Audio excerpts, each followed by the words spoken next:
Dramatic structure is the structure of a dramatic work such as a play or film. Many scholars have analyzed dramatic structure, beginning with Aristotle in his Poetics. This article focuses primarily on Gustav Freytag's analysis of ancient Greek and Shakespearean drama history. In his Poetics, the Greek philosopher Aristotle put forth the idea that a whole is what has a beginning and middle and end. This three-part view of a plot structure prevailed until the Roman drama critic Horace advocated a five-act structure in his Ars Poetica. Nui minor oisit quinto productior actu fabula.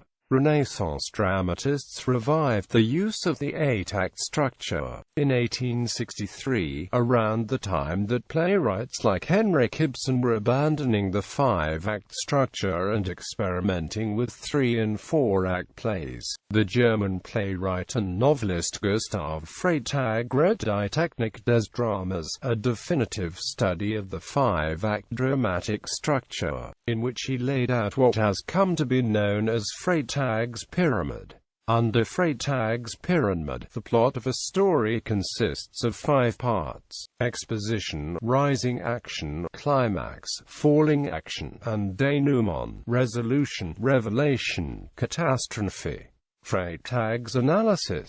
According to Freytag, a drama is divided into five parts, or acts, which some refer to as a dramatic arc: exposition, rising action, climax, falling action, and denouement. Freytag pyramids helps a writer organize the thoughts and ideas which describe the main problem of the drama, the rising action, the climax and the falling action. Although Freytag's analysis of dramatic structure is based on five-act plays, it can be applied to short stories and novels as well, making dramatic structure a literary element. Nonetheless, the pyramid is not always easy to use, especially in modern plays such as Alfred Ury's Driving Miss Daisy and Arthur Miller's The Crucible, which is actually divided into 25 scenes without concrete acts. Exposition. The exposition is the portion of a story that introduces important background information to the audience, for example, information about the setting, events occurring before the main plot, characters, backstories, etc. Exposition can be conveyed through dialogues, flashbacks,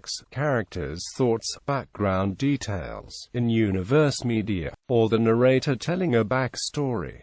Rising action. In the rising action, a series of events build toward the point of greatest interest. The rising action of a story is the series of events that begin immediately after the exposition of the story and builds up to the climax. These events are generally the most important parts of the story, since the entire plot depends on them to set up the climax and ultimately the satisfactory resolution of the story itself.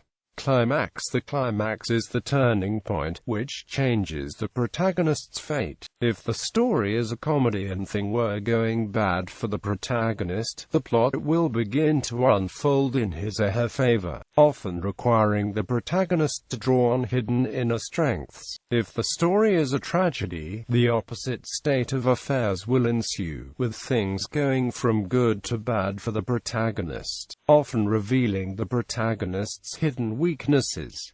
Falling action. During the falling action, the conflict between the protagonist and the antagonist unravels, with the protagonist winning or losing against the antagonist. The falling action may contain a moment of final suspense, in which the final outcome of the conflict is in doubt. Denouement, resolution, revelation, or catastrophe. The denouement comprises events from the end of the falling action to the actual ending scene of the drama or narrative.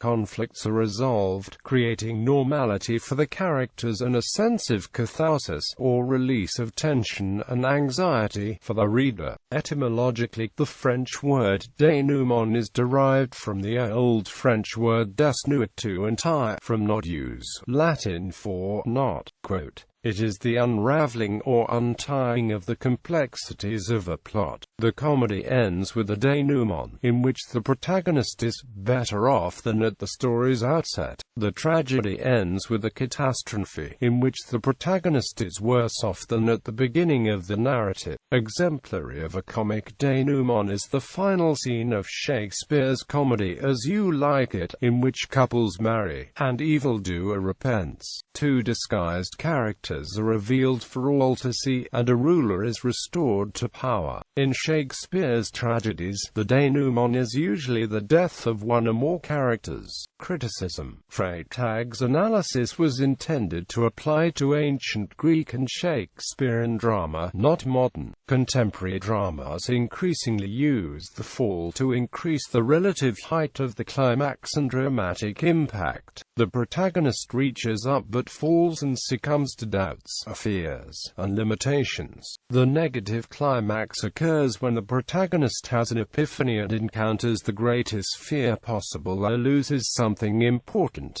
giving the protagonist the courage to take on another obstacle. This confrontation becomes the classic climax.